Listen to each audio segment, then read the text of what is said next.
Oui. 95, moi, je suis parti aussi pour voir les bruits habituels. La relation entre le gouvernement et les sociétés. C'est là où nous sommes les animaux.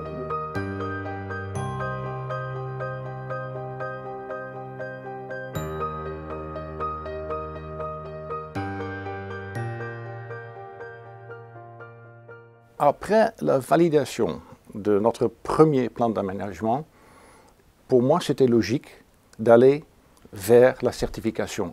Mais pour aller au FSC, c'est très difficile parce que beaucoup de gens, ils ont me dit, Robert, FSC n'est pas fait pour l'Afrique. Donc, j'ai demandé à un consultant d'aller en Afrique pour voir lui-même et de me conseiller. Au retour, il a dit, j'ai deux messages pour vous. Et je dis, bon, donnez-moi d'abord le mauvais message, parce qu'il a dit mauvais et bon message. Le mauvais message, il a dit, vous avez énormément de travail pour arriver à cette certification. Et je dis, et la bonne nouvelle, c'est quoi? Il a dit, c'est faisable.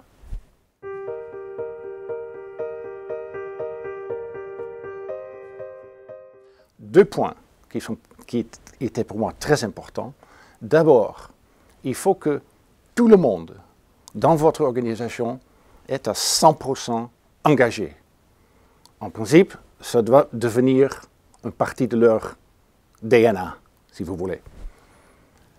Et un autre problème que nous avons, c'est le principe numéro 3 de FSC. Ça, c'est le droit des populations autochtones. Dans notre cas, on a eu beaucoup de pygmées dans nos permis, dans nos concessions. Ce sont des populations qui ont vécu en forêt et de la forêt depuis des siècles et siècles.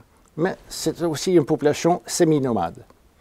Donc, comment pour nous arriver à communiquer avec eux? C'était un véritable challenge parce qu'on voulait savoir quelles sont leurs préoccupations en ce qui concerne la chasse, la cultivation, la pêche, mais également quels sont les arbres qu'il faut garder. Des arbres qui ont une fonction médicinale, peut-être des arbres qui sont secrets, ou même des arbres qui sont importants lorsqu'ils font leur récolte, hein, du miel, des chenilles.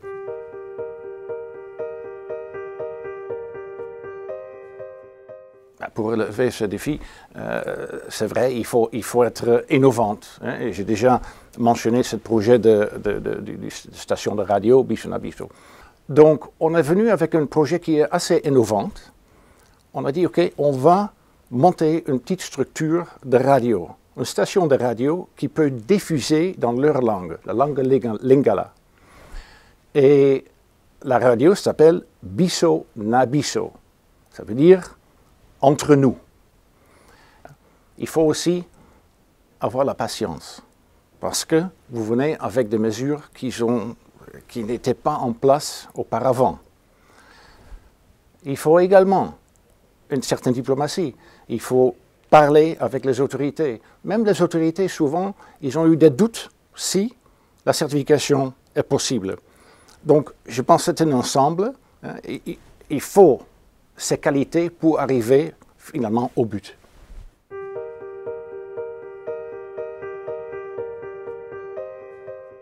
On a la responsabilité, l'obligation de garder nos forêts, d'assurer que les prochaines générations ont également ces forêts.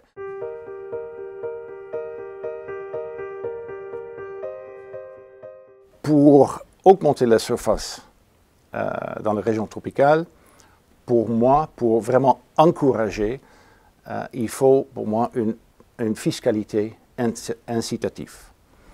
Parce que c'est clair que les frais que vous avez en tant que société certifiée par rapport à votre voisin qui n'est peut-être pas certifié ne sont pas pareils. Donc il faut aussi que le gouvernement donne une incitation.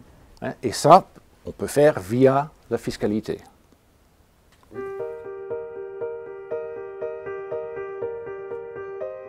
Je sais que nos ministres de tutelle sont très fiers des superficies qui sont certifiées.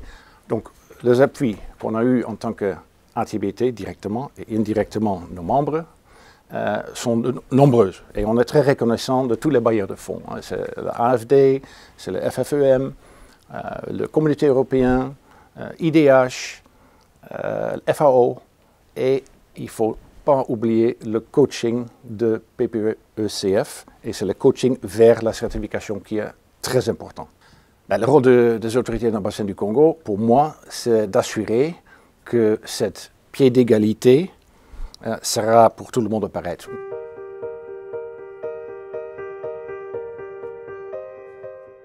Bon, mon expérience en tant que président de l'ATBT, c'est tout d'abord, j'étais très très heureux de travailler avec une équipe ici de l'ATBT qui était vraiment motivée. Et je pense pour les bailleurs, on est maintenant la référence à ATBT.